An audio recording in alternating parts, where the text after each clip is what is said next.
Assalamualaikum warahmatullahi wabarakatuh.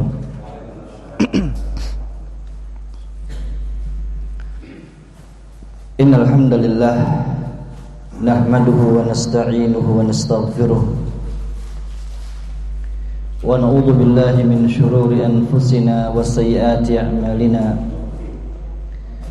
Man yahdihillahu fala mudilla lahu wa may yudlil fala hadiyalah.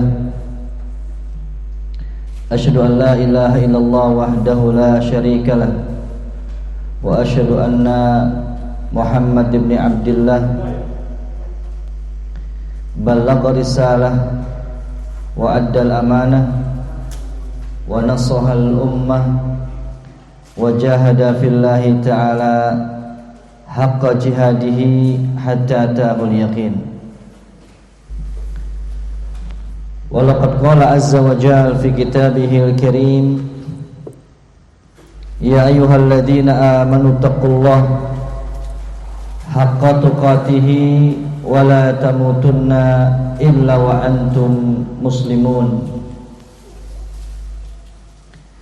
Ya ayyuhan nasu taqu rabbakumul ladzi khalaqakum min nafsin wahidah wa khalaqa minha zawjaha wa basta minhuma rijalan katsiran wa nisaa wattaqullaha alladzi tasaaluna bihi wal arham innallaha kana 'alaikum raqiba. Ya ayyuhalladzina amanu taqullaha wa qulu qawlan sadida yuslih lakum a'malakum wa yaghfir lakum dhunubakum wa may yuti'illaha wa rasulahu faqad faza fawzan 'azima. Jamaah rahimani wa rahimakumullah wa hafizakumullahu jami'an. Alhamdulillah, kita bersyukur pada Allah Azza wa Jalla atas setiap nikmat yang terus mengalir di dalam diri kita semuanya. Nikmat iman, nikmat Islam, nikmat kesehatan, nikmat waktu luang, dan nikmat kita bisa bermajelis di salah satu tempat yang Allah Subhanahu wa ta'ala cintai, di salah satu tempat yang paling bersih di antara tempat-tempat yang ada di muka bumi ini. Sebuah tempat yang menggambarkan ketakwaan seorang hamba Allah Subhanahu wa ta'ala. Sebagaimana sahabat Abu Darda radhiyallahu ta'ala anhu pernah mengatakan, al-masjidu baitu kulli taqi, bahwasannya masjid adalah tempat orang-orang yang bertakwa kepada Allah Subhanahu wa ta'ala. Kemudian di dalam sebuah riwayat bahwasannya Nabi sallallahu alaihi wasallam pernah mengatakan, seseorang yang senang kepada masjid, beliau sallallahu alaihi wasallam mengatakan, fashhadu lahu bil iman, saksikanlah bahwasannya dia adalah seorang yang beriman dan seorang yang mukmin. Tentunya ini sebuah informasi dari Nabi sallallahu alaihi wasallam, dan sahabat yang mulia Abu Darda radhiyallahu taala anhu sungguh sangat memberikan sebuah kabar gembira bagi kita semuanya. Mudah-mudahan duduknya kita di sini, bermajelis di tempat ini, diberikan sebuah keberkahan oleh Allah Subhanahu wa ta'ala, dan diberikan kemanfaatan oleh Allah Subhanahu wa ta'ala, sehingga kita bisa mampu melaksanakan, menerapkan apa yang kita dapatkan di majlis yang mulia ini. Ikhwati ahibbai rahimani wa rahimakumullah, jamaah yang senantiasa dirahmati Allah Subhanahu wa ta'ala. Pada kesempatan yang berbahagia ini, kita kembali melanjutkan kajian kitab kita yang berjudul Fiqhud Da'wah wa Tazkiyatun Nafas, yang dikarang oleh Syekh Dr. Husain Ibn Audah Al-Awaisyah hafizahullah ta'ala. Dan kita masih kepada pembahasan terkait dengan masalah tazkiyatun nufus, yang bab terkait dengan al-ikhlas. Pada pekan yang lalu atau 2 pekan yang lalu kita membahas terkait dengan hal-hal yang bisa menjauhkan diri kita dari musuh abadi manusia yang sejak awal mengikrarkan diri permusuhan dengan Bani Adam, yang dari awal sudah menyatakan siap untuk memberikan kesesatan-kesesatan kepada Bani Adam. Dan kita sudah mengetahui terkait dengan hal-hal yang bisa berlepas diri daripada itu semuanya. Kemudian pada kesempatan yang berbahagia ini adalah samarat al-hasilah minal ikhlas lillahi ta'ala, buah-buah atau hasil yang diperoleh dari keikhlasan kepada Allah Subhanahu wa ta'ala. Dengan bahasa kita, buah-buah keikhlasan. Setelah kita mampu berlepas dari syaitan, maka ada buah yang bisa kita petik daripada keikhlasan kepada Allah Subhanahu wa ta'ala. Yang pertama adalah nasrul ummah, kejayaan umat. Kejayaan umat. Karena dengan ikhlas kejayaan umat akan terwujud. Karena manusia tatkala mereka berkata dan mereka berbuat, dasarnya karena Allah Subhanahu wa ta'ala. Sebagaimana disebutkan dalam sebuah hadis Nabi sallallahu alaihi wasallam yang dikeluarkan oleh Al-Imam An-Nasa'i dan disebutkan pula dalam Sahih Al-Bukhari, Rasul sallallahu alaihi wasallam bersabda, innama yansurullahu hadhil ummah bidha'ifiha wa da'watihim bida'watihim wa salatihim wa ikhlasihim. Sesungguhnya Allah Subhanahu wa ta'ala akan memenangkan umat ini, hadhil ummah, sebuah komunitas umat yang kembali kepada umat Nabi Muhammad sallallahu alaihi wasallam. Bidha'ifiha, dengan dari kalangan-kalangan ad-du'afa al-mustad'afin, kalangan-kalangan orang-orang yang lemah. Dengan apa? Bidakwatihim, karena doa mereka kepada Allah Subhanahu wa ta'ala. Wasalatihim, dan dengan salat mereka. Wa ikhlasihim, dan dengan keikhlasan mereka semuanya. Karena para du'afa ketika berdoa kepada Allah Subhanahu wa ta'ala, doanya mereka betul-betul memurnikan keikhlasan kepada Allah Subhanahu wa ta'ala. Maka jangan pernah kita lewatkan untuk membantu orang-orang yang du'afa, membantu orang-orang yang lemah di kalangan kita semuanya, yang membutuhkan uluran-uluran tangan kita semuanya.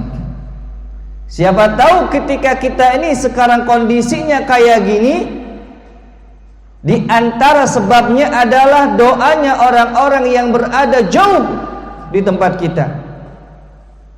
Ketika di tengah malam mereka berdoa kepada Allah, kemudian Allah kabulkan mereka semuanya.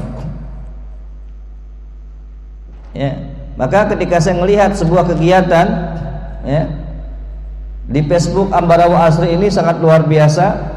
Ada sebuah kegiatan berbagi Jumat pagi. Ya.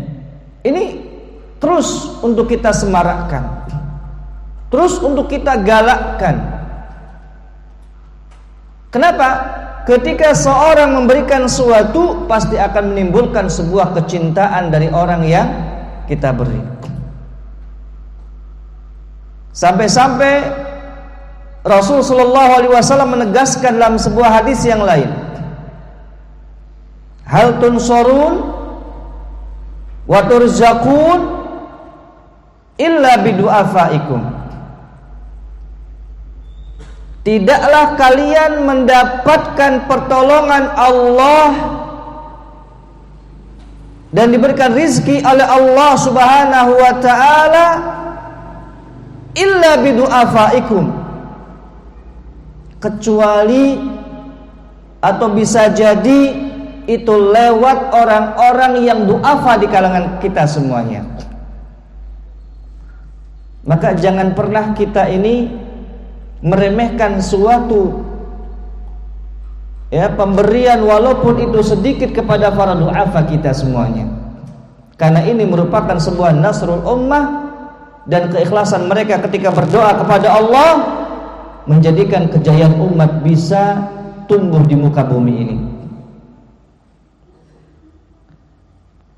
Dalam sebuah hadis yang lain yang sangat masyhur di kalangan kita semuanya, ketika seorang betul-betul mengikhlaskan semuanya fil qauli wal amal, dalam perkataan dan dalam perbuatan karena Allah Subhanahu wa taala, Rasul mengatakan, apa kata beliau?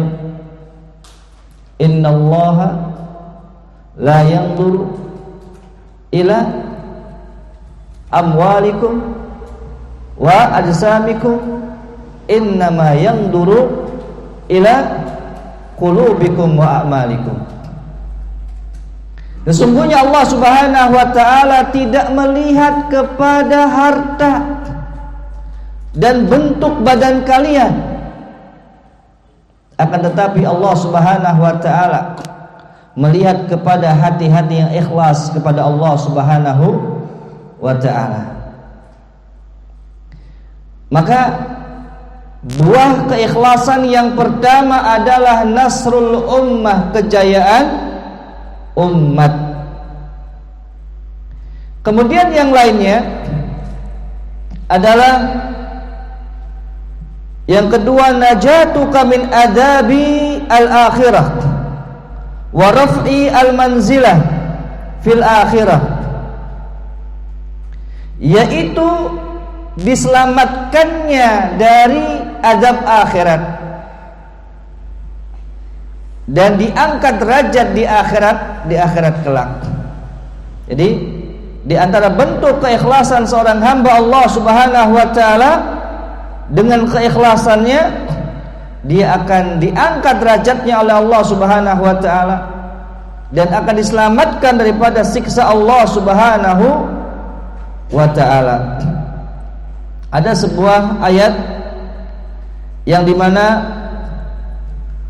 Allah Subhanahu wa taala berfirman dalam surat Al-Insan ayat yang ke-8 sampai ayat yang ke-9.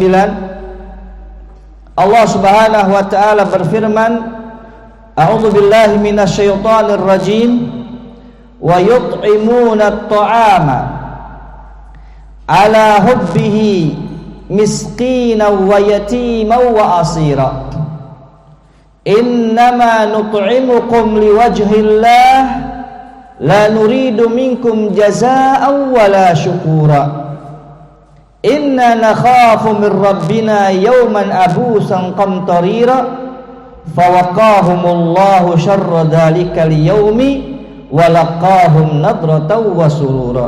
Surat Al-Insan ayat ke-8 sampai ayat ke-11.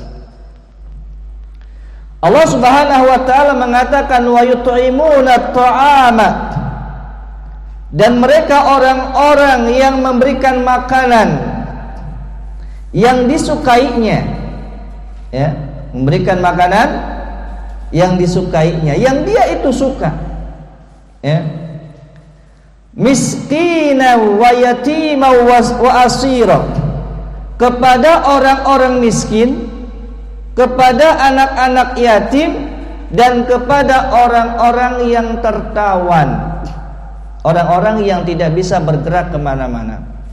Kalau zaman sekarang orang yang isoman.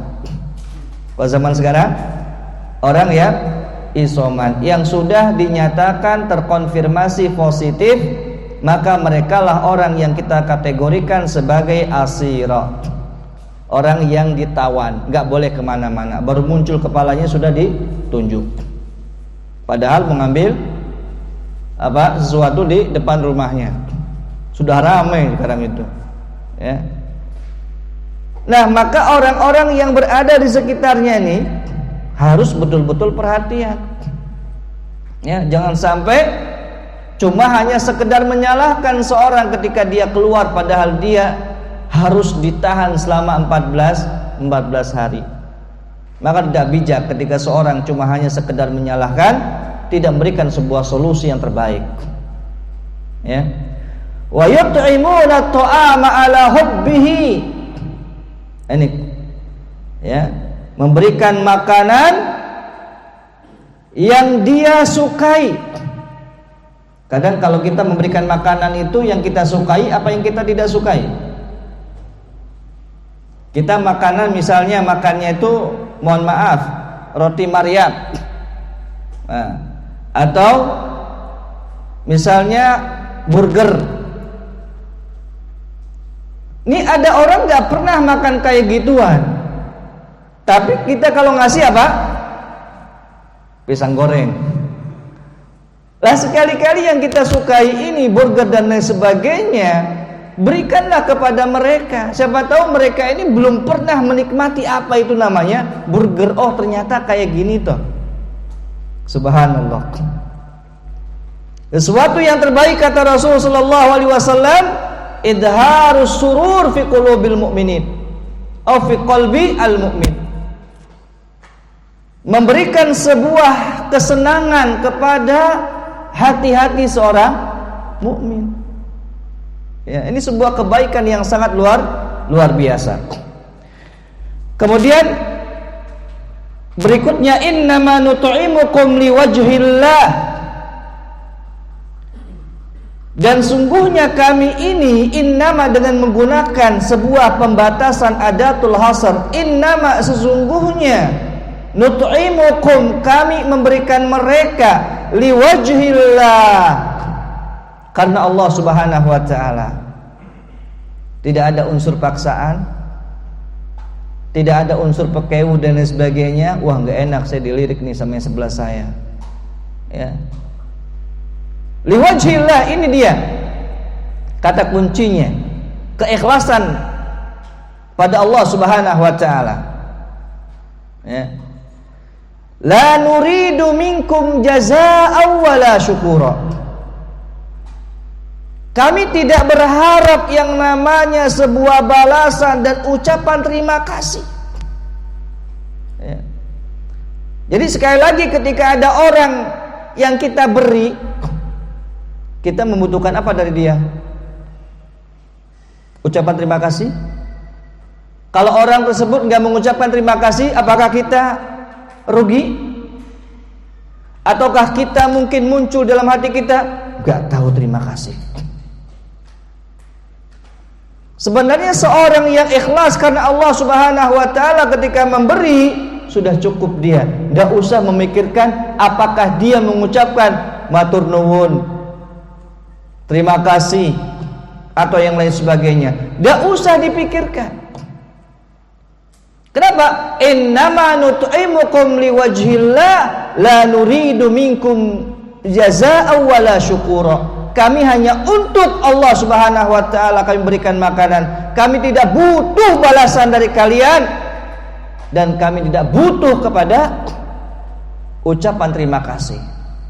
Sehingga jangan pernah muncul dari seorang yang memberikan karena ikhlas kepada Allah Subhanahu wa taala berharap ucapan terima kasih. Ya. Ada dua hal yang perlu kita ingat ini. Ada dua hal yang perlu kita ingat di dalam benak kita, di dalam diri kita. Yang pertama, kebaikan yang kita lakukan kepada orang lain. Jangan pernah kita ingat-ingat. Yang kedua, keburukan yang dilakukan oleh saudara kita kepada kita, nggak usah diingat-ingat. Kenapa? Kalau kita ingat, itu semuanya menyebabkan kita keluar daripada keikhlasan kepada Allah Subhanahu wa ta'ala. Ya, akan jengkel jadinya. Ya. Maka kita memberikan sesuatu itu karena Allah Subhanahu wa ta'ala. Kemudian ayat yang ke-10 Allah Subhanahu wa ta'ala mengatakan, innama nakhafu min rabbina yauman abusan qamtarira. Sesungguhnya kami takut min rabbina, dari Rabb kami. Apa itu? Yauman, suatu hari, yang dimana hari tersebut abusan qamtarira, muka masam dan kondisi sangat sulit sekali pada waktu itu. Ya, di situ kita sangat membutuhkan sebuah apa? Sebuah naungan dari Allah Subhanahu wa ta'ala. Yang kita takutkan nanti di sana, ya, sakitnya tuh di sana, di akhirat kelak ketika kita tidak ikhlas kepada Allah Subhanahu wa ta'ala. Ya. Kemudian ayat yang ke-11, fawaqahumullahu syarra dzalikal yaumi walaqahum nadrata wa surura. Maka Allah jaga mereka dari keburukan di hari tersebut, dan Allah pula berikan kepada mereka apa itu? Nadrata wa surura, sebuah kecerahan dan keceriaan, kegembiraan. Ya, pada hari tersebut Allah berikan kepada mereka semuanya. Ya. Ini buah daripada sebuah keikhlasan kita kepada Allah Subhanahu wa ta'ala. Kemudian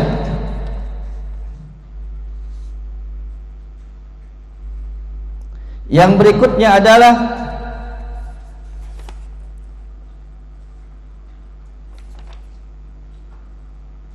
di sini habis 24 ya. Yang ketiga, al-inqadhu minadh dhalal fid dunya. Akan Allah Subhanahu wa ta'ala selamatkan dari kesesatan di dunia. Akan Allah selamatkan mereka dari kesesatan di dunia ini. Kenapa?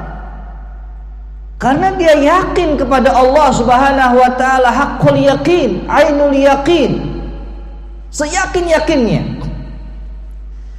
Ya. Sampai ada sebuah pepatah mengatakan, as-siqqatu billah apa? Tughayyiru kulla syai'in. Sebuah keyakinan kepada Allah Subhanahu wa ta'ala akan merubah segala sesuatu. Orang harus yakin. Kalau dia nggak yakin, nggak bisa merubah segala sesuatu. Ada di zaman dahulu para ulama itu, mereka menanam sesuatu, padahal tumbuhnya berapa tahun? Mungkin 20-30 tahun. Dia tanam, ditanya, Pak, dia menanam sesuatu, ada orang bertanya, Pak, ngapain nanam kayak ginian? Paling ketika panen Bapak sudah apa? Sudah meninggal dunia. Apa katanya? Tidak masalah. Yang memanen nanti adalah generasi-generasi setelah saya. Generasi-generasi yang dimana hidup setelah saya. Subhanallah. Kita ini tugasnya untuk apa? Menanam. Ya, sebagaimana yang pernah kita bahas pada 2 pekan yang lalu, ketika Abdullah bin Mas'ud radhiyallahu taala anhu salat malam, beliau melihat anaknya dalam kondisi tidur pulas. Tidak dibangunkan oleh Abdullah bin Mas'ud radhiyallahu taala anhu. Kemudian Abdullah bin Mas'ud mengatakan, "Wahai anakku, sesungguhnya aku melakukan ini untuk kebaikan kalian semuanya. Untuk kebaikan kalian semuanya." Jadi yang akan memperoleh kebaikan yang kita lakukan sekarang itu bukan kita saja, tetapi generasi-generasi kita yang berikutnya. Sekarang misalnya kita belum mampu untuk memberikan suatu hal yang terbaik untuk anak kita. Siapa tahu ada detik-detik anak kita ngelihat ketika kita nggak ada, oh dulu bapak saya melakukan kayak gini, saya sampaikan kepada anak saya, sehingga lihat putuknya, cucunya mulai bagus. Tadi dalam perjalanan saya bercerita kepada teman yang menjemput saya. Ya, saya ceritakan, ini ada orang sangat luar biasa, waktu itu nggak suka kepada dakwah, ya. Bahkan dedengkotnya pada waktu itu, bahkan beraneka ragam fitnah yang beliau dapatkan dari orang lain kemudian beliau ucapkan kepada saya pada waktu itu. Kemudian saya datangi beliau, saya ngobrol bersama beliau. Alhamdulillah, lihat, hidayah itu mungkin bukan langsung dari kita, tetapi ternyata dari anaknya lagi.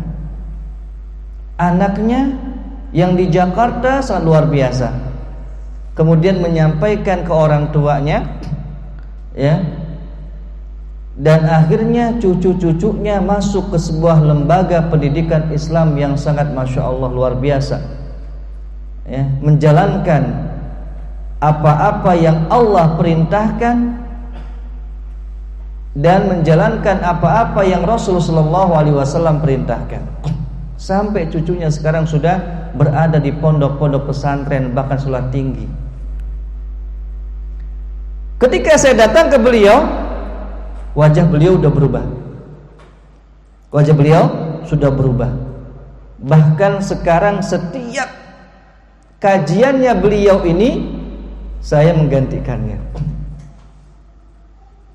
Ini tidak secara langsung, ternyata anaknya Allah berikan sebuah hidayah muncul kepada bapaknya. Sama ketika ada seorang sahabat bernama Tufail bin Amr ad-Dawsi dari kabilah Daus.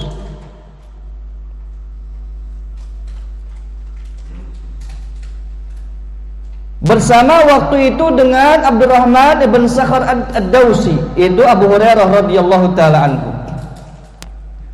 Abu Hurairah radhiyallahu taala anhu ketika datang bersama sahabat yang mulia Tufail bin Amr ad-Dawsi yang sudah masuk Islam dua-duanya, Abu Hurairah berkata kepada Rasul sallallahu alaihi wasallam, "Ya Rasulullah, aku mohon engkau mendoakan ibuku untuk dia masuk Islam, menerima agama Islam." Kemudian Allah Subhanahu wa taala mendoakan siapa? Ibunya Abu Hurairah radhiyallahu taala anhu, dan akhirnya masuk Islam. Kemudian Tufail bin Amr ad-Dawsi radhiyallahu taala anhu bercerita, "Ya Rasulullah, inna qaumi, sesungguhnya kaumku ini tidak mau menerima dakwahku ya Rasulullah. Mohon doakan mereka ya Rasulullah." Waktu itu ketika menyatakan kayak gini, Abu Hurairah radhiyallahu taala anhu melihat wajah Rasul sallallahu alaihi wasallam, tiba-tiba Rasul langsung berdoa. Abu Hurairah waktu itu khawatir kalau Rasul sallallahu alaihi wasallam berdoa kebinasaan untuk kabilah Daus. Kabilah Daus.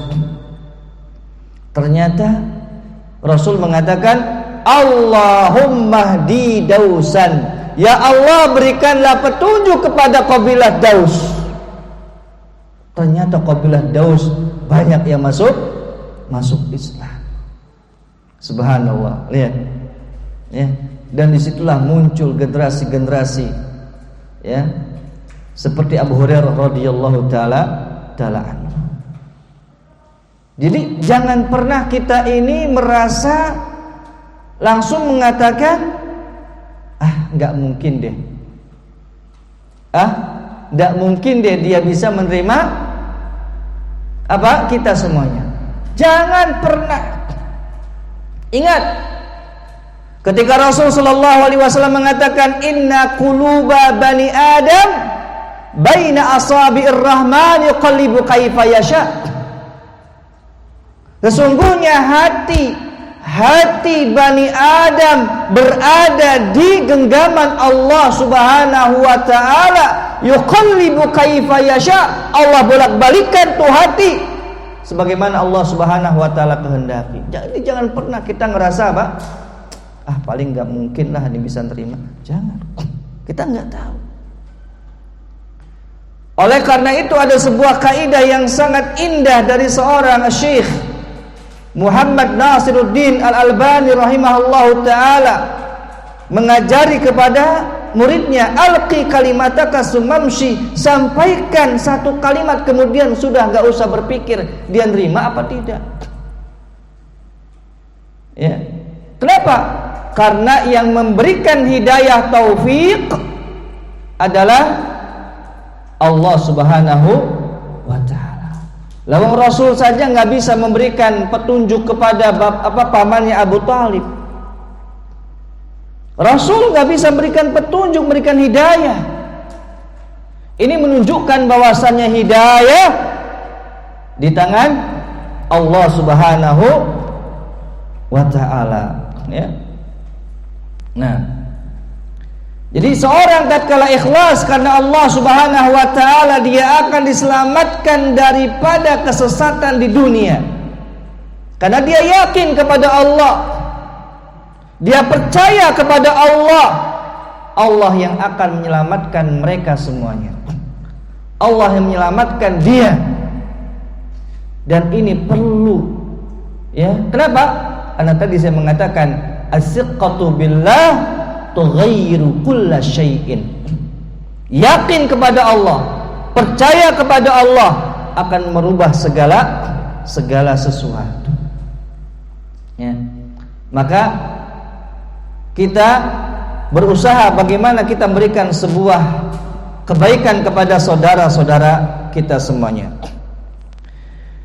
Kemudian yang berikutnya adalah yang keempat, ziyadatul huda, akan menambah sebuah petunjuk, sebagaimana dalam surat Al-Kahfi ayat yang ke-13, ketika Allah Subhanahu wa ta'ala berfirman, innahum fityatun amanu birabbihim wa zidnahum huda. Sesungguhnya mereka adalah golongan-golongan fityah, para pemuda. Ya. Fityah ini, pemuda ini memiliki sifat apa? Amanu bi rabbihim, beriman kepada Allah Subhanahu wa ta'ala, wazidnahum huda, dan kami tambahkan kepada mereka petunjuk dan hidayah. Ya. Jadi ketika seorang ikhlas karena Allah Subhanahu wa ta'ala, akan diberikan sebuah jalan keluar. Ya. Kemudian yang berikutnya, yang kelima, adalah hubbu ahli sama al-mukhlis, kecintaan penduduk langit kepada orang yang ikhlas. Siapa penduduk langit? Siapa penduduk langit? Para malaikat. Mereka orang-orang bermaksiat kepada Allah, makhluk yang bermaksiat kepada Allah. Mereka adalah makhluk yang sangat taat kepada Allah Subhanahu wa ta'ala. Ya. Kecintaan para malaikat kepada orang-orang yang ikhlas kepada Allah Subhanahu wa ta'ala. Sebagaimana dalam sebuah hadis yang dikeluarkan oleh Bukhari dan Muslim dari Abu Hurairah radhiyallahu taala anhu berkata, telah bersabda Rasul sallallahu alaihi wasallam, "Idza ahabballahu ta'ala 'abdan nada Jibril." Ketika Allah Subhanahu wa ta'ala mencintai seorang hamba, Allah panggil malaikat Jibril. Jibril, mari. Ya. Ada tugas untuk Jibril alaihi salam. Kemudian disebutkan, "Innallaha ta'ala yuhibbu fulan fahibbah." Sesungguhnya Allah Subhanahu wa ta'ala mencintai seseorang, si fulan namanya, maka cintailah dia. Fayuhibbuhu Jibril, maka Jibril pun mencintainya. Fayunadi Jibrilu fi ahli sama, maka Jibril menyampaikan kepada penduduk langit yang ada, "Innallaha yuhibbu fulan fahibbuhu fayuhibbuhu ahlus sama, summa yudha'u lahul qabulu fi ahlil ardi." Jibril mengatakan kepada penduduk langit, sesungguhnya Allah Subhanahu wa ta'ala mencintai si fulan, maka cintailah dia. Ya, maka dicintailah oleh penduduk langit semuanya. Dan akhirnya dia diberikan sebuah penerimaan di muka bumi ini. Disebabkan kenapa? Karena dicintai oleh penduduk langit. Jamaah rahimani wa rahimakumullah, ini sebuah urgensi daripada keikhlasan, kecintaan penduduk langit kepada orang-orang yang ikhlas kepada Allah Subhanahu wa ta'ala. Taib, insyaallah kita lanjutkan setelah ini. Ya, wa sallallahu ala Muhammad wa ala alihi wa ashabihi wasallam.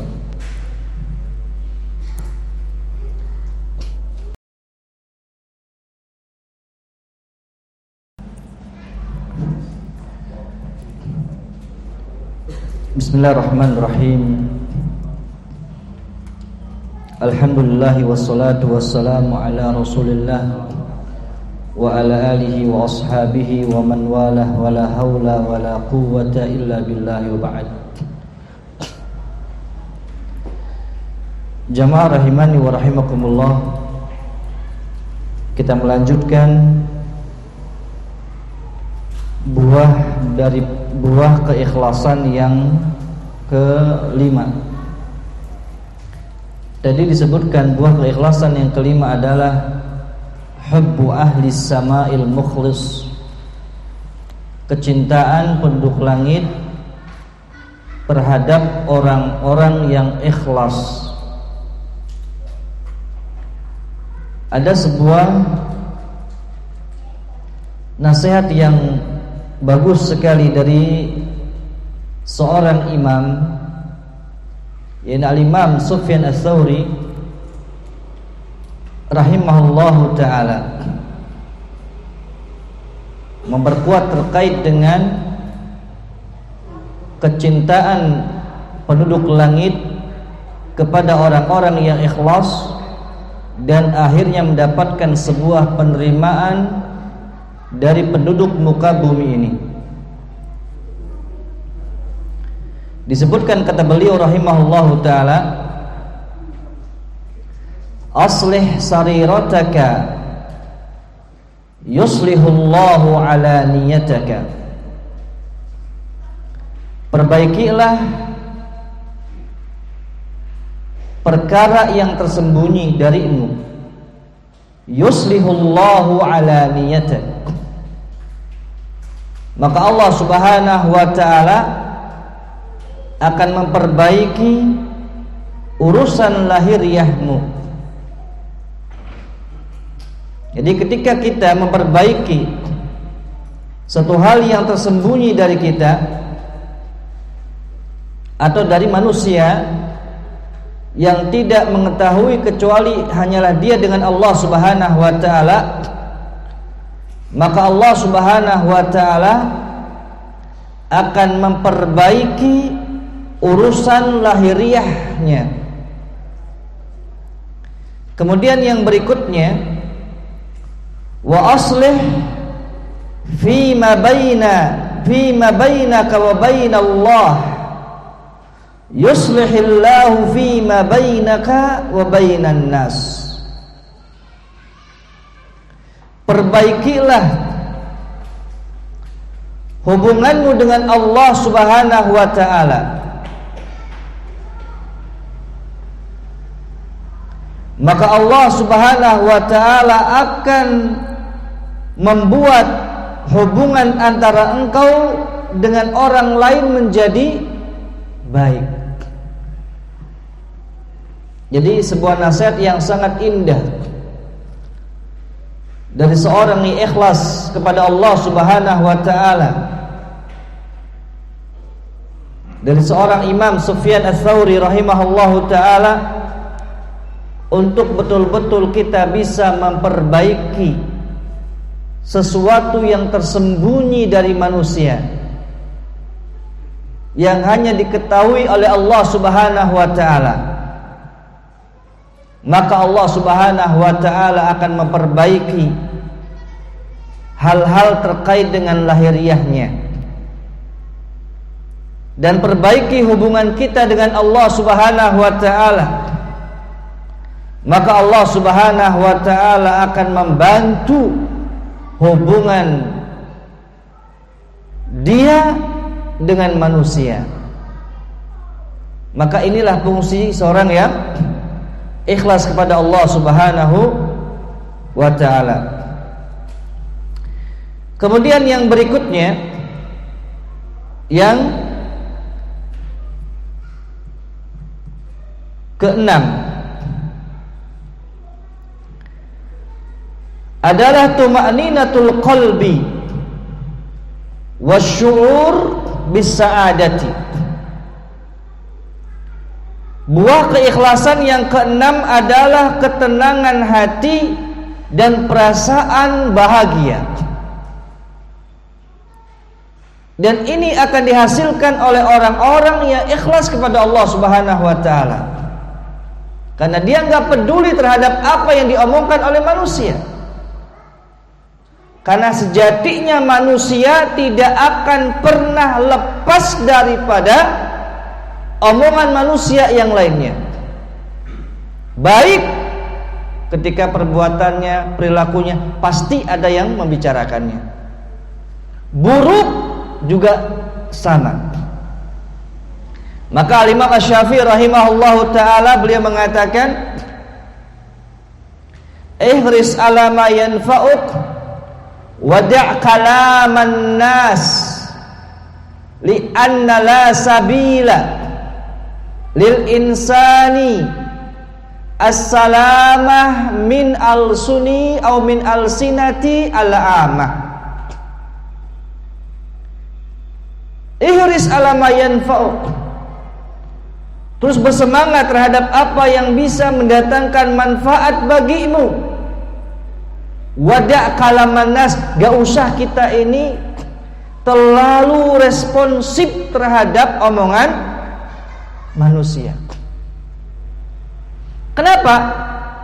Karena kata beliau rahimahullahu taala, li'annal insana la sabila lahu as-salamah min al-sinati al-amah. Karena enggak akan mungkin bagi manusia bisa selamat daripada ucapan manusia yang lainnya.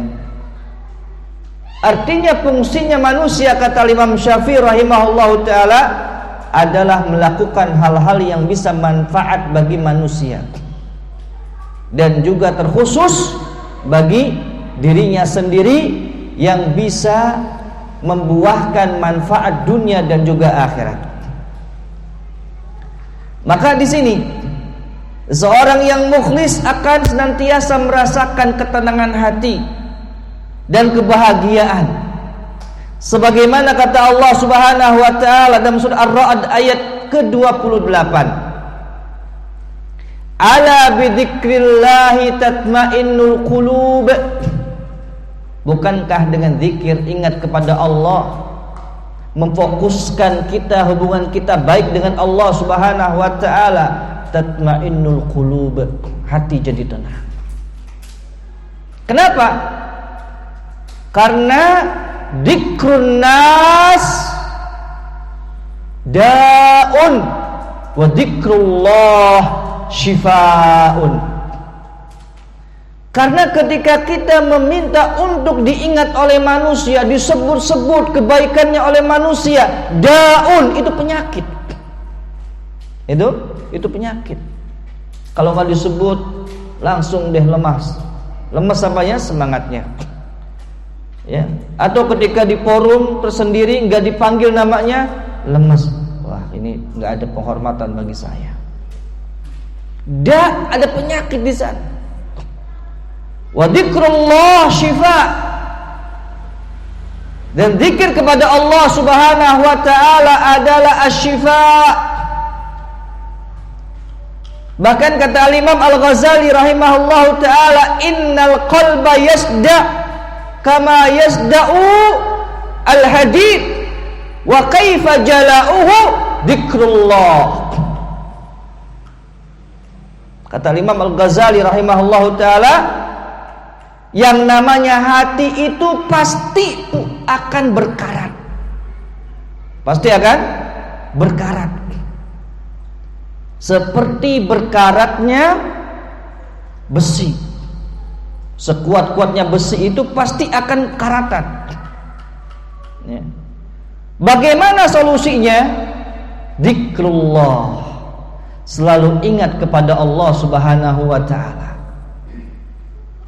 Yang kita lakukan, yang kita perbuat, yang kita amalkan, semuanya dalam rangka dzikrullah azza wa jalla, untuk mengingatkan kita kepada Allah Subhanahu wa taala. Kemudian yang berikutnya adalah yang ketujuh, tahammul isti'ab fid dunya mahma ishtaddat. Mampu memikul kesulitan berapa berat apapun kesulitan tersebut. Ya, kenapa? Karena dia punya sebuah keikhlasan kepada Allah Subhanahu wa taala. Dia mampu untuk memikul kesulitan tersebut.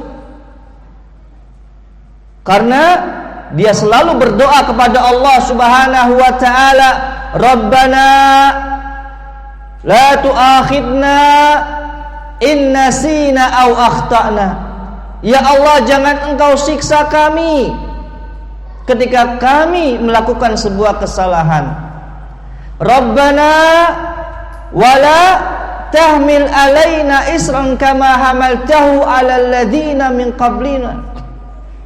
Ya Allah, jangan Engkau bebankan kepada kami sebuah beban yang berat sebagaimana Engkau berikan beban kepada orang-orang sebelum kami. Rabbana wala tuhammilna ma la taqata lana bih.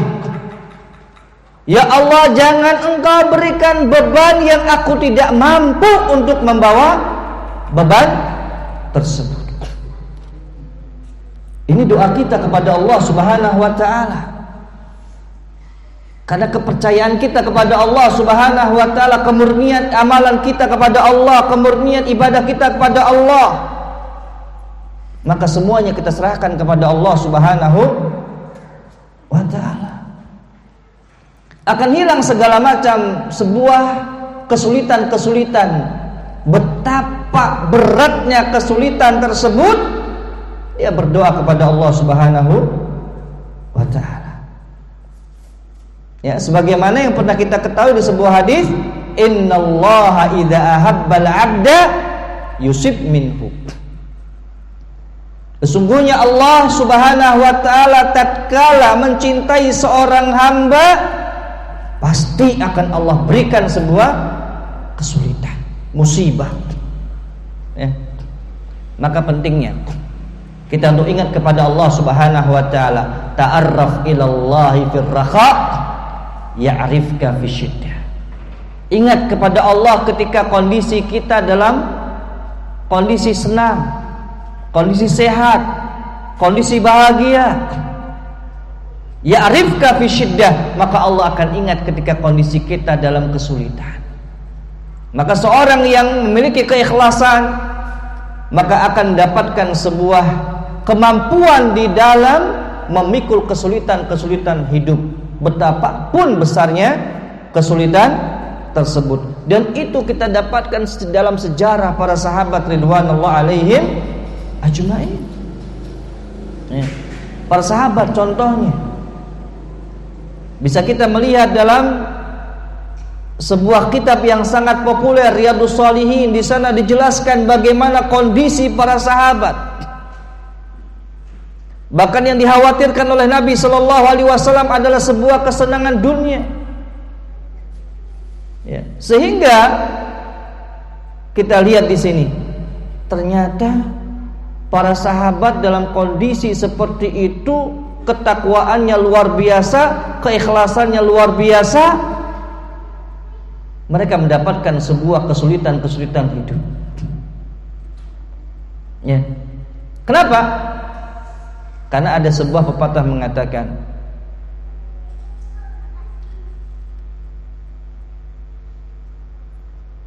kam min alimin, kam min jahilin. Saya agak lupa ya. Kam min fata min aishihi wa huwa jahilun, wa yuqdil fata min aishihi wa huwa alimun, walau kanatil arzaqu tajri alal hijab ma tajri alal bahaimu idan jahilna. Disebutkan di sini bahwasannya berapa banyak orang yang jahil, orang yang sama sekali nggak punya ilmu terkait dengan ilmu agama, tapi dia bisa hidup bermewah-mewahan. Wa yuqdil fata min aishihi wa huwa alimun. Ada orang yang dimana kehidupannya sulit, wa huwa alim, padahal dia adalah orang yang alim, orang yang betul-betul berilmu, tapi dia merasakan sebuah kesulitan hidup. Sehingga lau kanatil arzaq tajri alal hijab, kalau seandainya rizki itu berbanding lurus dengan sebuah kecerdasan, kalau gitu yang namanya binatang ternak dengan kebodohan mereka tidak mendapatkan rizki sedikit pun. Maka ketika kita mendapatkan sebuah musibah seperti kesulitan hidup, maka kita lebih dekat kepada Allah Subhanahu wa ta'ala. Jangan jauh kepada Allah Subhanahu wa ta'ala. Kemudian yang berikutnya adalah yang ke-8, istijabatu ad-du'a. Seorang yang mukhlis akan dikabulkan doanya oleh Allah Subhanahu wa ta'ala. Dan banyak cerita-cerita terkait dengan dikabulkannya doa seorang yang ikhlas kepada Allah Subhanahu wa ta'ala. Seperti contohnya adalah 3 orang yang terperangkap di gua. Dia bertawasul kepada Allah Subhanahu wa ta'ala dengan amalan-amalan saleh mereka. Yang pertama dengan perbuatan birrul walidain, Yang kedua, terlepasnya dari perbuatan zina. Dan yang ketiga adalah orang yang menunaikan hak pegawainya. Dan mereka berdoa kepada Allah Subhanahu wa taala, amalan-amalan yang mereka lakukan semuanya ikhlas karena Allah Subhanahu wa taala. Dia berdoa kepada Allah, Allah berikan sebuah solusi yang terbaik. Maka ketika nih kita berdoa kepada Allah, kira-kira amalan kita apa nih yang paling terbaik yang selama ini kita lakukan? Dalam satu hari misalnya, apa yang kita lakukan yang terbaik? Maka kita berdoa kepada Allah Subhanahu wa taala, ya Allah, jikalau aku melakukan amalan ini ikhlas karena Engkau, maka permudahlah urusanku. Ini kalau kita menggunakan bahasa Indonesia. Karena doa boleh dengan bahasa yang lainnya. Allah nggak butuh terjemah. Allah nggak butuh penerjemah. Baik itu bahasa Jawa, bahasa Sunda, bahasa Bugis, bahasa Betawi, Allah paham. Ya. Amalan yang terbaik kita dijadikan sebagai tawasul kita kepada Allah Subhanahu wa taala tatkala kita berdoa. Ya, jangan mudah kita ini minta doa kepada orang. Kita doa saja kepada Allah. Yang tahu kebutuhan kita siapa? Diri kita semuanya. Orang nggak tahu kebutuhan kita. Kita sujud 2 rakaat, ya, kepada Allah Subhanahu wa taala ketika kita punya hajat. Ya. Kemudian kita berdoa kepada Allah Subhanahu wa taala, mudah-mudahan hajat kita dimudahkan. Insyaallah taala ketika ikhlas karena Allah, Allah akan mudahkan urusan tersebut. Kemudian yang berikutnya adalah husnul khatimah. Yang keberapa ini? Ke-9, husnul khatimah. Allah akan jadikan kehidupan kita di akhir adalah kehidupan yang husnul khatimah. Kehidupan atau akhir yang baik. Ya. Apa yang diharapkan oleh manusia selain husnul khatimah? Tidak ada. Karena kita nggak tahu kondisi kita nih, kondisinya seperti apa. Karena Rasul sallallahu alaihi wasallam mengatakan, yub'atsun nas ala ma mata alaih. Manusia akan dibangkitkan sesuai kondisi mati pada waktu itu. Ya. Itu Rasul sallallahu alaihi wasallam menyampaikan kepada kita. Maka terus kita memohon kepada Allah Azza wa Jal husnul khatimah, agar kita dijadikan akhir hayat kita adalah husnul khatimah. Dan husnul khatimah bukan hal yang sangat mudah, tidak, berat sekali husnul khatimah ini, ya. Sehingga kata Rasul sallallahu alaihi wasallam, untuk kita menggapai sebuah husnul khatimah, kita harus punya husnudzon kepada Allah, berbaik sangka kepada Allah. Sampai kata Rasul, la yamutunna ahadukum hatta yuhsina dhanna billahi ta'ala. Jangan kalian mati sampai kalian punya sifat husnudzon kepada Allah, berprasangka baik kepada Allah Subhanahu wa taala. Kalau kehidupan kita munculnya prasangka yang buruk kepada Allah, maka bagaimana kita bisa husnul khatimah? Salah satu contoh yang diterangkan oleh Rasul sallallahu alaihi wasallam adalah hadis terkait dengan seorang yang membunuh 99 orang. Ya. Kemudian dia bertobat, ingin bertobat kepada Allah, ternyata dia mendapatkan petunjuk dari orang yang keliru. Akhirnya digenapkan jadi 100.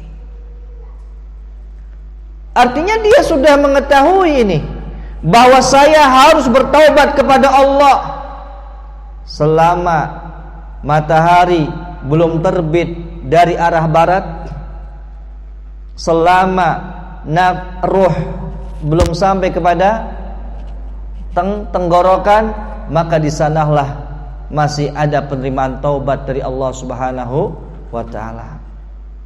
Ya.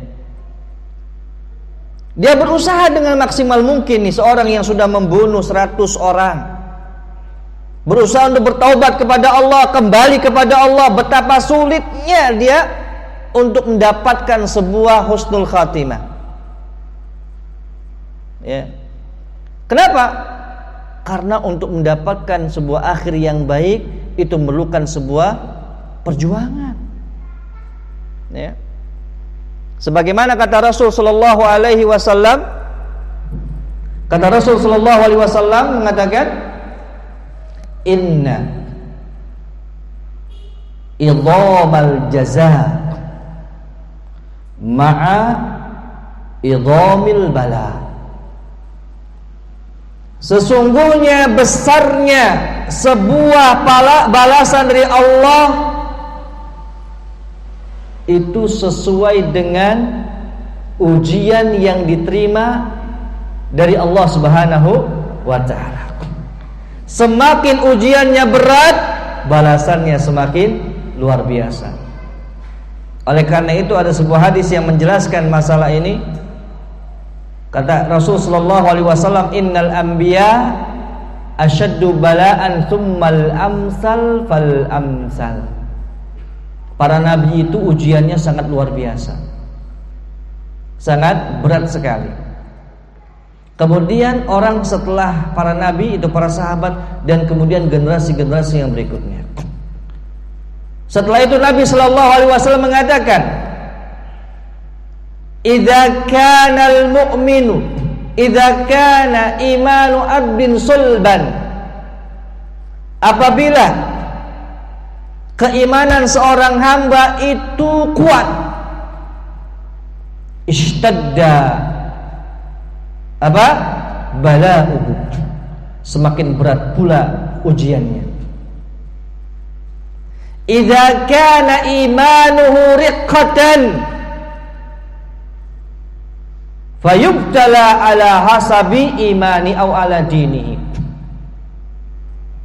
maka dia akan diuji sesuai dengan kadar keimanan dan agamanya. Ya, maka tadi ketika kita berdoa kepada Allah, Rabbana wala tu'akhidna in nasina wa akhtana, sampai kepada akhir surat Al-Baqarah tadi. Dengan sebab keikhlasan kepada Allah Subhanahu wa taala di dalam bertaubat, ternyata Allah Subhanahu wa taala ketika mencabut nyawanya tuh orang yang 99 sampai 100 orang yang dia bunuh, ya, Allah cabut nyawanya, dan ternyata lebih dekat kepada tempat yang dia ingin bertaubat di sana. Subhanallah. Maka ini hal yang perlu untuk kita senantiasa camkan dalam diri kita, untuk kita selalu husnul khatimah. Karena ingat, ya, ketika ada seorang ulama salaf mengatakan, hati-hatilah kalian terhadap as-sauf. Terhadap as-sauf. Sauf ini adalah mengundur tobat. Kenapa? Fa innahu jundun min junudil iblis. Karena mengundur-undur taubat adalah di antara tentaranya iblis. Jangan pernah kita berpikir, nanti aja deh kalau anak-anak jadi anak-anak yang soleh semuanya, nanti saya taubatnya. Iya, kalau misal sampai kepada umur tersebut. Ya. Karena yang paling memberatkan adalah ketika kematian yang mendadak. Ini yang paling beratkan. Kalau orang kematian sakit masih lumayan, masih ada takfirud dzunub, ada penghapus daripada dosa. Tetapi ketika kondisinya kita diwafatkan oleh Allah Subhanahu wa taala dalam kondisi al-faj'ah, tiba-tiba, apa yang kita siapkan? Ya, maka ketika Rasul sallallahu alaihi wasallam mengatakan, aqyasun nas, orang yang paling cerdas, aksaruhum lil mauti dzikra. Seorang yang paling banyak untuk mengingat kematian. Ya. Orang cerdas adalah orang yang paling banyak untuk mengingat kematian, sehingga dia senantiasa bersiap-siap. Ya. Sebagaimana patah mengatakan, man arafa bu'das safar ista'adda. Orang yang tahu jauhnya perjalanan kita, maka dia ista'adda, dia menyiapkan diri. Apa yang harus saya persiapkan? Lawang kita mau pergi ke Jakarta saja, persiapannya luar biasa. Kalau pakai mobil pribadi, mobilnya diserviskan dulu, bannya betul-betul sudah oke. Ya, kemudian mungkin masuk ke bengkel yang terbaik, diperiksa semuanya. Setelah itu bekal makanannya, semua beraneka ragam makanan berada di bagasi, kondisi sehat. Apalagi di zaman sekarang misalnya harus ada antigen, persiapan lagi. Ini safar duniawi, wala siyama safarun ukhrawi, perjalanan menuju akhirat. Itu lebih yang harus kita persiapkan, ya. Sehingga kita mendapatkan sebuah husnul khatimah, akhir yang baik, ya. Mudah-mudahan ini di antara buah keikhlasan kepada Allah Subhanahu wa taala, mudah-mudahan bermanfaat kepada kita semuanya dan bisa kita dapatkan buah-buah tersebut dari apa-apa yang sudah kita lakukan, amalan, perkataan, perbuatan karena Allah Subhanahu wa taala. Wallahu taala a'lamu bissawab.